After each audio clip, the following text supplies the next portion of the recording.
अच्छे लोगों की भगवान परीक्षा तो जरूर लेता है, लेकिन रहता हमेशा उनके साथ है। और बुरे लोगों को वो देता तो सब कुछ है, लेकिन उनके साथ नहीं रहता है। एक छोटी सी कहानी है। एक मास्टर जी की सर्विस लगती है गांव में, और गांव कस्बे से 5-6 किलोमीटर की दूरी पर होता है।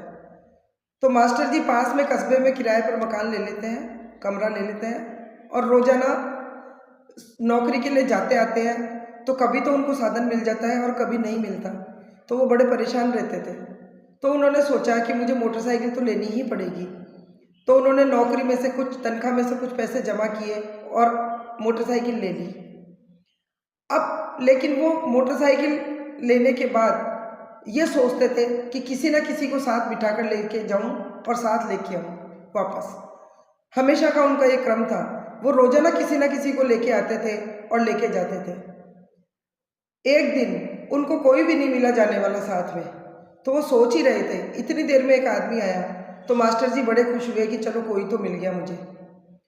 अब वो उसके साथ मोटरसाइकिल पे बैठकर जाने लगा मास्टर जी के साथ, और उसने कुछ दूर पर जाकर उनके पीठ पर जो है वो चाकू लगा दिया और बोला कि ये मोटरसाइकिल मैं लेके जाऊंगा, आप पैदल चले जाओ।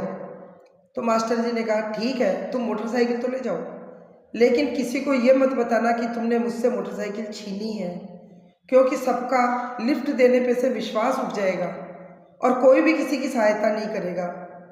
कृपा करके मेरा इतना सा काम करना। तो उस चोर ने सोचा कि कितना सज्जन आदमी है, कितना नेक दिल इंसान है, लेकिन क्या करूं, मेरा भी तो पेट है। वो मोटरसाइकिल लेता है और चला जाता है। और उधर मास्टर जी बड़े परेशान होते हैं कि अब कैसे करूंगा। दूसरे दिन जैसे ही मास्टर जी उठते हैं और अपने घर के बाहर गार्डन में जाते हैं, तो उनकी आंखें एकदम से भौचक्की रह जाती है कि मोटरसाइकिल उनके घर के बाहर खड़ी थी, और मोटरसाइकिल पर एक कागज चिपका हुआ था जिसमें लिखा था कि मैं आपको आपकी मोटरसाइकिल वापस करने आया हूँ, क्योंकि मैं तो बड़ा परेशान हो गया। कल जब से मैंने मोटरसाइकिल उठाई, तो मैं मैकेनिक के पास बेचने के लिए गया, तो उन्होंने मैकेनिक बोला, अरे ये सर जी की मोटरसाइकिल तुम्हारे पास कैसे है। तो मैंने कुछ बहाना करके वहाँ से पीछा छुड़ाया। थोड़ी देर बाद मुझे भूख लगी, तो हलवाई के यहाँ कुछ खाने गया। तो हलवाई ने कहा, ये मोटरसाइकिल तुम्हारे पास कैसे है, ये तो सर जी की है। तो मैंने बहाना बनाया कि उन्होंने मुझे कुछ सामान लेने भेजा है। तभी मैं घर जाने लगा, तो रास्ते में पुलिस वाले मिल गए, और पुलिस वाले बोले, अरे ये मोटरसाइकिल सर जी की है, तुम कहाँ से लेके आ गए। तो मैंने किसी तरह से उनसे पीछा छुड़ाया और वापस आया, और अब ये मोटरसाइकिल आपको वापस कर रहा हूँ, क्योंकि मेरे से ये मोटरसाइकिल नहीं संभलती। ये तो अमिताभ बच्चन से भी ज़्यादा फेमस है।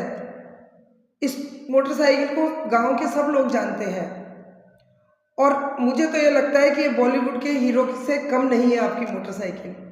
तो मास्टर जी को मुस्कुराने लग गए और भगवान को धन्यवाद अदा किया कि वाह रे भगवान, तेरी लीला अपरंपार है। तो जो अच्छे कर्म करता है उसके साथ हमेशा अच्छा होता है। हम अपने प्लान मुताबिक काम करते हैं, लेकिन जब वो प्लान कामयाब नहीं होता तो हमको बड़े पछतावा होता है। जबकि जब हमारा प्लान खत्म होता है, तब ऊपर वाले का प्लान शुरू होता है। इसलिए हमेशा भगवान पर पक्का विश्वास रखो, और भगवान पर अपना आस्था और विश्वास हमेशा मजबूत रखो। हमेशा अच्छा ही होगा, कभी भी बुरा नहीं होगा। जय शंकर।